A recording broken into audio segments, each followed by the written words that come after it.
Aquella tarde de agosto, cargada con el letargo pegajoso que solo el final del verano puede imponer sobre un pueblo pequeño, encontró a Víctor subiendo la escalera de caracol que llevaba al desván con la persistencia lenta de un explorador que ha agotado todos los demás territorios de su mundo conocido. El aire era espeso, caliente, y olía a madera vieja calentada por el sol de tejado y a la dulzura agria de las manzanas que, en alguna parte oscura, se pudrían lentamente. La luz entraba a través de un óculo polvoriento, cortando el espacio en un sólido y blanco donde bailaban miles de motas de polvo, como universos en miniatura danzando en una corriente cósmica. Víctor había estado allí docenas de veces, creyendo conocer cada rincón, cada sombra familiar que proyectaba el viejo maniquí sin cabeza o el arpa rota que parecía esperar un ángel ciego para tañerla. Pero ese día, quizás por el ángulo particular de la luz que bajaba como un telón, o por una leve desconexión en su propia percepción aburrida, su mirada se posó en una irregularidad en el entablado de la pared este. No era una puerta, ni siquiera una hendidura evidente. Era una línea casi imperceptible, un delgado rectángulo trazado de la madera, que no seguía el grano natural de las tablas. La curiosidad, ese impulso primario y a menudo catastrófico, lo movió. Con las uñas, afiladas por morderlas durante las largas horas de inactividad, arañó el borde. Sintió un clic sordo, un mecanismo interno que cedía después de décadas, quizás siglos, de inmovilidad. Un panel del tamaño de un libro de texto se hundió ligeramente y luego se deslizó hacia un lado con un susurro de madera sobre madera, revelando una cavidad oscura y profunda. No había telarañas, lo cual fue lo primero que notó Víctor con un estremecimiento extraño. Era como si el espacio se hubiera mantenido estéril, aislado del flujo del tiempo y la decadencia del desván. Alargó el brazo, su corazón comenzando a acelerar su ritmo monótono de verano, y sus dedos encontraron la superficie fría y lisa de un objeto.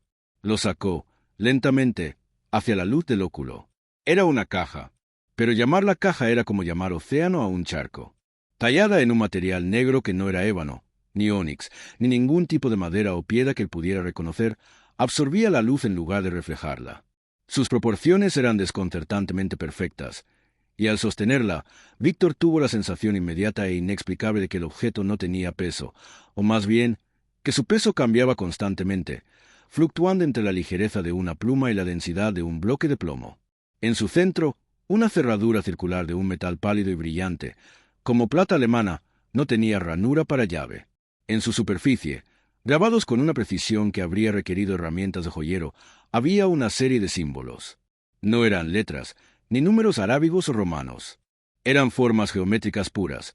Una espiral áurea que se desenrollaba hacia un borde, un triángulo rectángulo isósceles con hipotenusa resaltada, y una serie de puntos conectados por líneas que formaban un cubo en perspectiva imposible, como los dibujos de Escher que su profesor de arte le había mostrado una vez. Una fascinación hipnótica se apoderó de él. Sin pensarlo, sin siquiera considerar la advertencia silenciosa que emanaba de la propia perfección del objeto, pasó el pulgar sobre la cerradura fría.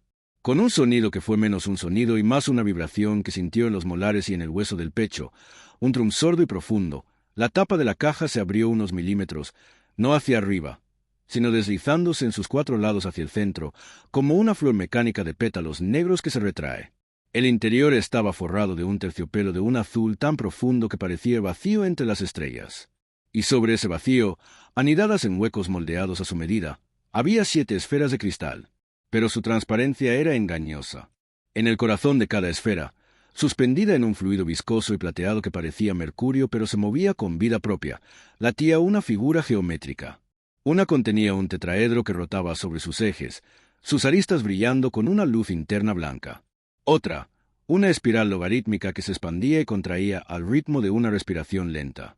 Una tercera tenía un simple punto que, al mirarlo fijamente, parecía explotar en un fractal infinito de líneas y ángulos. Víctor contuvo la respiración. El mundo exterior, el calor, el polvo, el sonido lejano de su madre llamándolo para la merienda, se desvaneció. Solo existía la caja, las esferas y un zumbido creciente en sus oídos que era el sonido de su propia sangre, o quizás el sonido del universo mismo, sintonizado a una frecuencia que ahora podía escuchar. Extendió una mano temblorosa. Su dedo índice, sucio de polvo, se cernió sobre la esfera que contenía el tetraedro. El contacto fue como sumergir la yema del dedo en agua helada y en fuego a la vez. Un shock silencioso, puro y matemático, recorrió su sistema nervioso. No fue dolor. Fue comprensión. Una comprensión fría, dura y absoluta de una verdad que su cerebro de 11 años no podía contener. La verdad de la relación entre los lados de un triángulo, no como un teorema, sino como la ley fundamental que sostenía la solidez de la silla a la que se sentaría, de la estabilidad de la montaña que veía por su ventana. Y en ese instante de contacto, en ese punto infinitesimal donde su humanidad imperfecta interceptó la perfección glacial de la Pitágora, algo en el desván, algo mucho más grande que el desván, cambió para siempre. La sombra que el maniquí proyectaba en la pared dejó de ser la de un torso sin cabeza. Durante un parpadeo, se transformó en una figura de ángulos agudos y elongaciones imposibles, una silueta geométrica pura que desafió por completo la fuente de luz única del óculo antes de volver a su forma habitual. Víctor no lo vio. Su atención estaba completamente consumida por el universo en miniatura que giraba ahora, un poco más rápido, bajo su dedo. Bajó del desván con la caja escondida bajo su sudadera, pegada a su estómago donde sentía un frío que no parecía disiparse. La merienda, galletas y leche con cacao, le supo a ceniza. Sus padres, absortos en las noticias de la televisión, no notaron la palidez de su rostro ni la distancia vidriosa de su mirada. En la seguridad de su habitación, con la puerta cerrada con llave por primera vez en su vida, colocó la caja sobre su escritorio, bajo la luz directa de su lámpara de escritorio. Las esferas parecían inocuas ahora, casi juguetes científicos caros. Pero el zumbido, ese nuevo sentido adquirido, no se iba. Era un tono de fondo, como el de un televisor encendido en una habitación vacía, pero ubicado justo detrás de sus ojos. Esa noche, los sueños no fueron sueños. Fueron avalanchas de números, torrentes de formas que se ensamblaban y desensamblaban siguiendo reglas de una lógica aplastante. Se despertó con la fórmula del área de un círculo, R superíndice 2, grabada en su mente no como un concepto, sino como una sensación física, como la redondez misma del mundo. Los cambios, al principio, fueron sutiles, casi cómicos. Al desayunar, el cereal en su tazón parecía ordenarse siguiendo patrones de teselación hexagonal perfecta antes de que la leche lo inundara. El gato de la familia, Midas, que solía enroscarse en una bola imperfecta en el sofá, ahora se acurrucaba formando una curva casi parabólica. Víctor comenzó a ver números flotando sobre las cosas, no como hologramas, sino como certezas intuitivas. El cuadratura exacta de la puerta de la nevera, el coeficiente de fricción visible como un número gris parpadeante entre la suela de su zapato y el linóleo de la cocina. Era como si una capa oculta de información, la interfaz de programación de la realidad, se estuviera volviendo visible para él.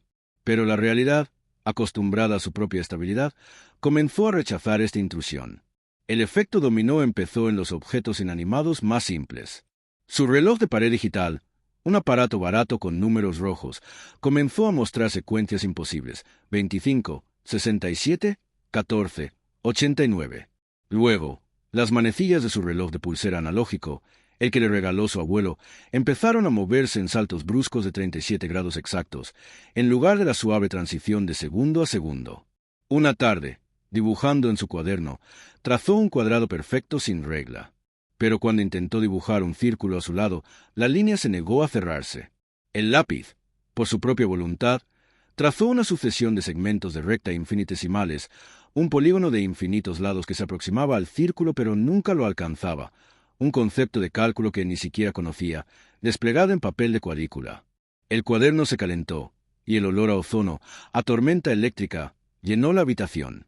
Víctor arrancó la página y la tiró a la papelera. Minutos después, al mirar de nuevo, la hoja estaba en blanco, y el polígono imposible había quedado grabado, leve pero perceptible, en la superficie de madera de su escritorio. El miedo, un miedo frío y racional, comenzó a crecer dentro de él, pero era ahogado por una fascinación aún más poderosa. Había tocado lo sublime y ahora lo sublime le devolvía el contacto. Se sentía como un dios de juguete, un niño con un mando de videojuego que controlara no sprites en una pantalla, sino los propios píxeles de la existencia. Lo que no entendía, en su orgullo infantil, era que no estaba controlando nada. Estaba descontrolando. Estaba desenredando, hilo a hilo, el tapiz de la realidad local. Y los hilos sueltos comenzaban a ondear, a enredarse con otros, a formar nudos donde no debía haberlos. La habitación de Víctor se convirtió en el epicentro de una quietud anómala. El sonido allí era diferente, apagado, como si las ondas sonoras chocaran contra una barrera geométrica invisible y se disiparan en ángulos perfectos. Su amigo Leo vino a jugar una tarde, y al entrar, se llevó las manos a los oídos. ¿Qué pasa con el aire aquí? ¿Víctor? ¿Suena? Plano. Leo intentó armar un modelo de un avión a reacción, pero las piezas de plástico no encajaban. Los ensamblajes, que por diseño debían unirse en ángulos específicos, parecían repelerse magnéticamente si no se alineaban con una precisión de micras que era humanamente imposible.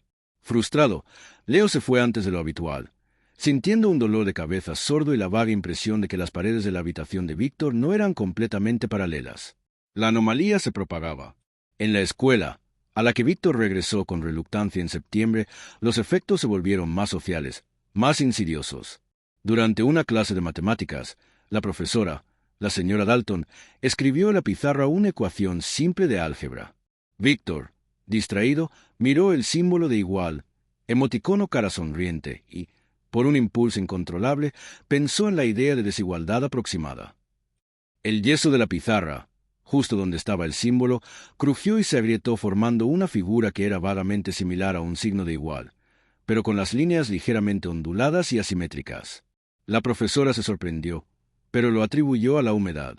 Luego, durante un examen de geometría, Víctor se encontró no resolviendo los problemas, sino viendo las respuestas como fantasmas superpuestos a las preguntas, fórmulas que flotaban en el aire como humo.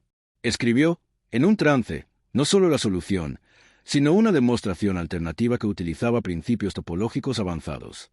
La señora Dalton, al corregirlo, palideció. Esa demostración era idéntica a la de un oscuro paper académico que ella había leído en la universidad. Cuando confrontó a Víctor, el niño solo pudo balbucear algo sobre habérselo soñado.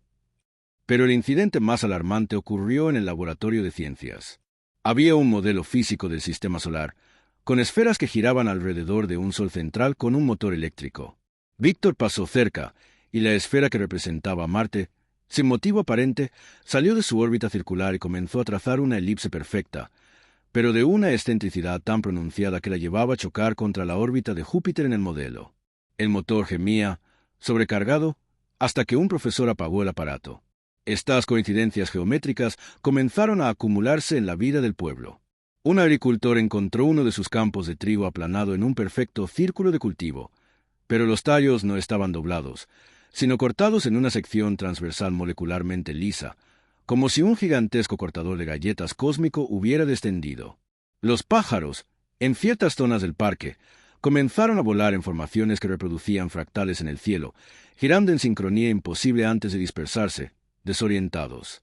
El mundo parecía estar desarrollando una fiebre matemática, y el virus era la conciencia alterada de Víctor, resonando a través de las pitahoras que guardaba bajo su cama, que ahora pulsaban con una luz azul tenue en la oscuridad en perfecta sincronía con sus latidos cardíacos.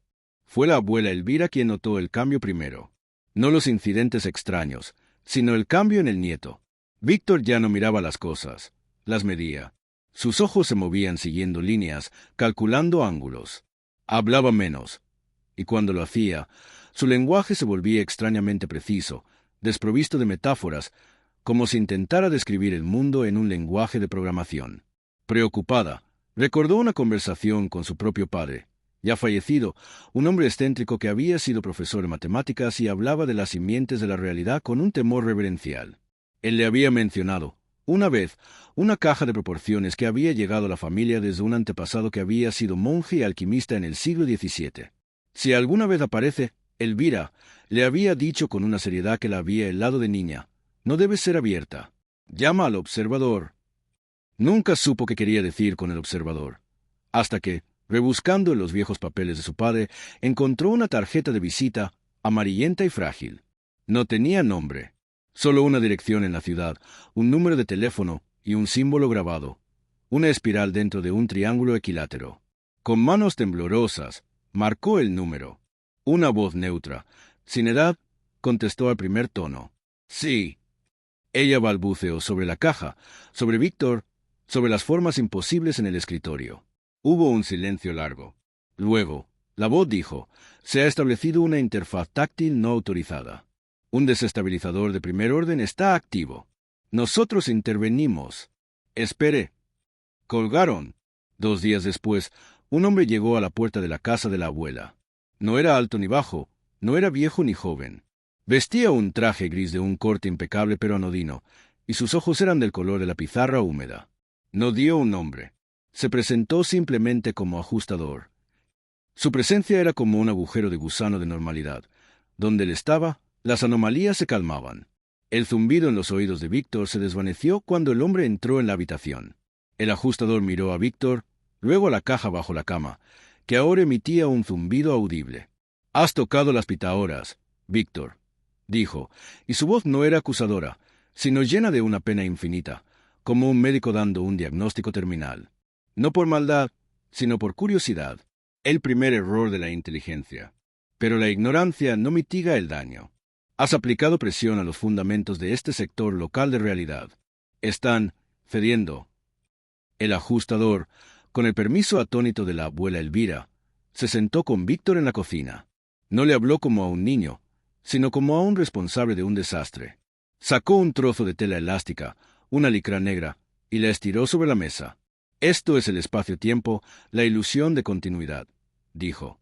Con un bolígrafo, dibujó pequeños puntos interconectados formando una red. Estos nodos son eventos, lugares, momentos. Las leyes de la física, lo que llamas matemáticas, son la tensión, el patrón de esta red. Luego, sacó una de las esferas de la caja de Víctor. El niño dio un grito ahogado, pero el hombre la manipuló con unos guantes finos de un material que parecía seda metálica. Acercó la esfera, la que contenía la espiral, a la tela. Sin tocarla, la red de puntos en la licra comenzó a distorsionarse, a reorganizarse alrededor de la esfera, alineándose con la espiral interna. Las pitágoras no son herramientas. Son semillas. Semillas de un tipo particular de orden, un orden matemático puro. Al tocarlas con conciencia, especialmente una conciencia joven y maleable como la tuya, las plantaste en la capa de base de tu percepción. Están creciendo, Víctor, y a medida que crecen, reescriben las reglas locales de la geometría para reflejar su propia naturaleza perfecta. Tu habitación, tu escuela, este pueblo, están siendo gradualmente pitagorizados. Punto. Víctor, con los ojos llenos de lágrimas de comprensión y terror, preguntó, «¿Y qué pasa cuando crecen del todo?» El ajustador lo miró fijamente. El área afectada se vuelve matemáticamente consistente, perfectamente lógica, un paraíso para un geómetra, y absolutamente inhabitable para cualquier cosa biológica, emocional o caótica. La vida depende del desequilibrio, del error, de la aproximación. La perfección absoluta es la muerte congelada en una fórmula. Tu amor por tu abuela no puede expresarse en una ecuación cerrada. Tu risa no puede derivarse. Se perderían. Este pueblo se convertiría en una escultura abstracta de eternas relaciones matemáticas, un fantasma de ángulos y constantes, con los habitantes atrapados como variables en un sistema que no permite salidas. La solución, explicó el ajustador, no era simple. No podían destruir las pitágoras. Eran indestructibles en el sentido convencional, como intentar destruir el concepto mismo del número 1. Tampoco podían simplemente alejarlas. Estaban ya entrelazadas con el punto cero del evento, la mente de Víctor. La única opción era una reversión asimétrica por interferencia de caos controlado. En términos simples, tenían que introducir una fuerza igual y opuesta a la perfección matemática, una inyección masiva de caos significativo, emocional y personal. Algo que para Víctor fuera tan poderoso, desordenado y lleno de significado imperfecto que actuara como un antídoto, reescribiendo la influencia de las pitágoras desde dentro de su propia conciencia. «Necesitamos tu memoria más poderosa, Víctor», dijo el ajustador, su voz grave. «No una memoria de números o patrones. Una memoria de algo caótico, cálido, desprolijo, emocional. Algo que no pueda ser reducido a una fórmula». Víctor se sumió en un silencio profundo. La culpa, un peso que no había sentido antes, cayó sobre sus hombros como un manto de plomo. Él había causado esto. Su curiosidad había puesto en peligro a su familia, a sus amigos, a todo el pueblo. Ahora, de sus recuerdos dependía la salvación. Pensó en su cumpleaños, pero eso tenía números. Pensó en ganar una carrera, pero eso tenía mediciones de tiempo. Luego, llegó a él, como una ola cálida en medio del frío terror, el día del accidente de su bicicleta. No el día en que aprendió a montar, sino el día en que se cayó de verdad, rompiéndose el brazo. Recordó el caos total, El dolor agudo y cegador que no seguía ningún patrón, el grito involuntario, la cara desencajada de su padre corriendo hacia él, la confusión de sonidos, sirenas, llantos, consuelos, el olor a tierra mojada y sangre, la textura áspera del yeso que después pintaría con dibujos torpes. Fue un recuerdo feo, doloroso, profundamente imperfecto y humano. Ese, dijo Víctor, con voz quebrada, el día que me rompí el brazo. El ajustador asintió lentamente. El dolor físico intenso es un gran desordenador. La emoción cruda, el miedo, la vulnerabilidad, sí, puede servir, pero el proceso será intenso, no solo para ti. Resonará. Los preparativos se hicieron en secreto. El ajustador pidió acceso al desván, al punto exacto donde la caja había estado oculta. Allí, dijo, la fricción dimensional era menor, y podrían intentar la reversión con menor riesgo de que la interferencia se propagara de forma incontrolada. Con una tiza especial que extrajo de un estuche de platino, una tiza que no estaba hecha de yeso, sino de polvo de hueso calcificado de una especie extinguida y partículas de meteorito, según murmuró, comenzó a trazar un diagrama en el suelo de madera del desván. No era un círculo ni un pentagrama. Era una figura de una complejidad alucinante. Un fractal que partía de un triángulo central, dentro del cual se inscribía una espiral, y de sus vértices se desplegaban más triángulos y curvas, formando una red que parecía extenderse hacia el infinito incluso dentro del espacio limitado del desván. Cada línea brillaba con un tenue resplandor plateado, y el aire comenzó a cargarse de electricidad estática, haciendo que el pelo de Víctor y de su abuela se erizara. El ajustador colocó las 7 esferas en puntos nodales específicos del diagrama. Al hacerlo, cada esfera se iluminó desde dentro, y la figura geométrica en su interior comenzó a girar frenéticamente.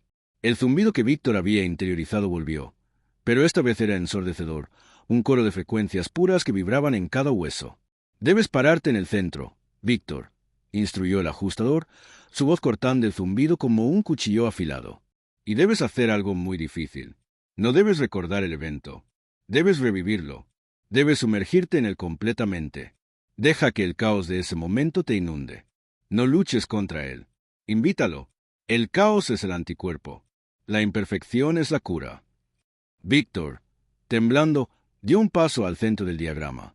La luz de las esferas y las líneas de tiza se reflejaban en sus ojos llenos de lágrimas. Su abuela, desde la puerta, contuvo un gemido, sosteniendo fuertemente el marco de la puerta. El ajustador comenzó a cantar, o más bien, a declamar. No eran palabras, sino una sucesión de números primos, constantes y racionales como pi y pi, y ecuaciones diferenciales, pero pronunciadas al revés y con una cadencia que sonaba a lamento antiguo.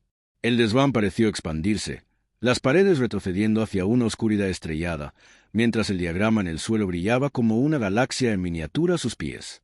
Víctor cerró los ojos con fuerza. Al principio, solo había miedo. Miedo al zumbido, miedo al ritual, miedo a lo que había hecho. Luego, forzó su mente hacia el recuerdo. No fue difícil. La memoria, grabada a fuego por el trauma, acudió de inmediato. Sintió el viento en la cara antes de la caída, la falsa sensación de control. Luego, el momento de pánico cuando la rueda delantera se torció contra una piedra. La ingravidez aterradora. Y luego, el impacto. Un dolor blanco, cegador, que estalló desde su codo y recorrió todo su cuerpo. Un dolor que no tenía forma ni ángulo, solo presencia absoluta y devastadora. Gritó, un grito que salió de sus pulmones en el desván, un grito de niña asustado y con dolor. Revivió el sonido del hueso crujiendo, un sonido interno y seco que nunca olvidaría. Revivió las lágrimas calientes, la saliva en la comisura de su boca, la sensación de impotencia total. Revivió la cara de su padre, una máscara de terror y amor puro, desprovista de toda lógica. El caos de la ambulancia, las luces parpadeantes, el frío del estetoscopio, la confusión de voces. Dejó que todo eso lo inundara. No lo analizó, lo sintió. En el desván, el efecto fue inmediato y violento. Las líneas perfectas del diagrama de tiza comenzaron a ondularse, como si alguien hubiera arrojado una piedra a un estanque de plata sólida. Las esferas parpadearon erráticamente. La que contenía el tetraedro perfecto comenzó a mostrar aristas que se redondeaban y deformaban. El zumbido se tornó en un estruendo discordante, un choque entre la sinfonía perfecta de las pitágoras y el ruido de distorsión del caos emocional de Víctor. El ajustador elevó la voz, su canto de números al revés volviéndose más urgente, más potente. Era una batalla visible. La luz blanca y fría de las esferas luchaba contra una especie de emanación dorada y cálida que surgía de Víctor, una neblina dorada que no seguía patrón alguno, que se contorsionaba en formas orgánicas, amorfas. Por un momento, pareció que las Pitágoras ganarían. El diagrama intentó recomponerse, las líneas se enderezaron con un chasquido audible. Pero Víctor, en el clímax de su recuerdo, revivió el momento de mayor vulnerabilidad. Cuando, en el hospital, entre lágrimas, su padre le apretó la mano sana y le dijo, con la voz quebrada, «No importa la bicicleta, solo importas tú». Una declaración ilógica, antieconómica, profundamente imperfecta y humana. Un amor incondicional que no podía ser graficado. Una onda dorada, poderosa y silenciosa, emanó de Víctor y barrió el desván. Con un sonido como de cristal infinito que se resquebraja, las 7 esferas se apagaron de golpe. El diagrama de tiza se desvaneció, dejando solo unas leves marcas quemadas en la madera del suelo. El zumbido cesó. Un silencio profundo, denso y completamente normal, llenó la habitación. Víctor cayó de rodillas, exhausto, llorando en silencio. Su brazo, el que se había roto años atrás, le dolía fantasmamente. El ajustador, sudando profusamente pareciendo 10 años mayor, se acercó y recogió las esferas. Ahora eran inertes, opacas, como canicas de vidrio ordinario. Las devolvió a la caja de ébano, que también parecía haber perdido su cualidad de absorber la luz. Ahora era solo una caja vieja y bonita. «Está hecho», dijo el ajustador, con voz ronca. La interfaz táctil se ha disuelto. Las Pitágoras han vuelto a un estado latente. El proceso de pitagorización se revertirá en las próximas horas. Las cosas volverán a su imperfección habitual. Miró a Víctor. Pero tu percepción, Víctor, nunca volverá a ser completamente normal. Has visto los andamios. Sabes que están ahí. Ese conocimiento es tu carga y tu responsabilidad. La abuela Elvira corrió a abrazar a su nieto. En las horas y días siguientes, el mundo se reparó a sí mismo. El círculo perfecto en el campo de trigo se desdibujó con el viento. Los pájaros volvieron a volar de forma errática y alegre. El reloj de Víctor volvió a marcar el tiempo de forma consistente, aunque a veces se atrasaba unos minutos, como cualquier reloj viejo. La marca en el escritorio se desvaneció por completo. Pero algo sutil permaneció.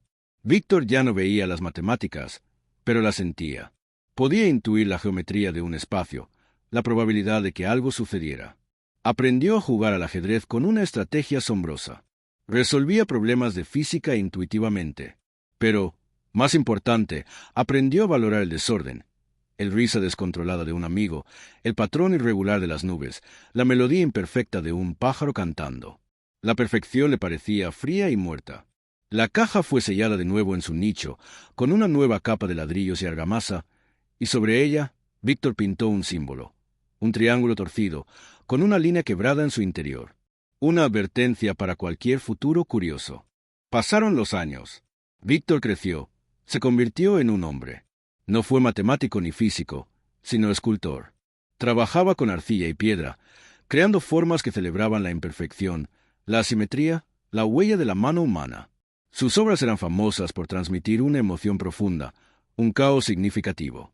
Nunca volvió a tocar la caja, pero a veces, en sus sueños más profundos, el zumbido regresaba, no como una amenaza, sino como un recordatorio lejano. La historia del niño que tocó lo que no entendía se convirtió en una leyenda local, un cuento con moraleja que los padres contaban a los hijos curiosos. El ajustador nunca regresó, pero una vez al año, en el aniversario del incidente, Víctor recibía una postal sin remitente.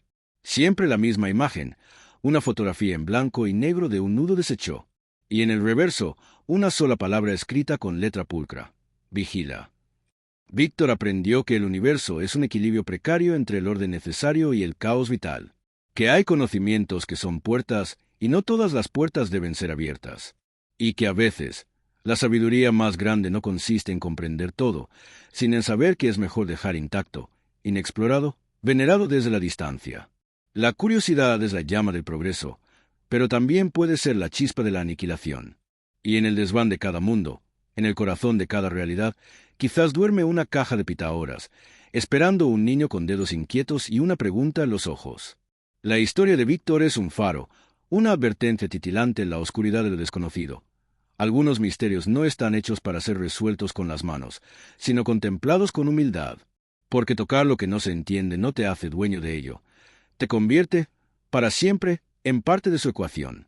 ¿Te ha enganchado esta historia de Víctor y las Pitágoras? Este viaje al corazón de lo desconocido es solo uno de los muchos que tenemos preparados. Si no quieres perderte el próximo episodio, donde exploraremos el misterio del espejo que devuelve miradas ajenas, suscríbete al canal y activa la campanita de notificaciones. Tu suscripción es lo que nos permite seguir creando contenido de este calibre, largas narrativas que te atrapan por una hora y te dejan pensando. Comparte este video con esos amigos amantes de las historias largas, los misterios profundos y las moralejas que estremecen. Déjanos en los comentarios, ¿qué hubieras hecho tú en el lugar de Víctor? ¿Crees que hay cosas que es mejor no entender? Tu interacción es crucial para que el algoritmo recomiende estas historias a más personas como tú. No te quedes fuera. Suscríbete ahora y no te pierdas la próxima aventura. La realidad, como has visto, es más frágil de lo que parece.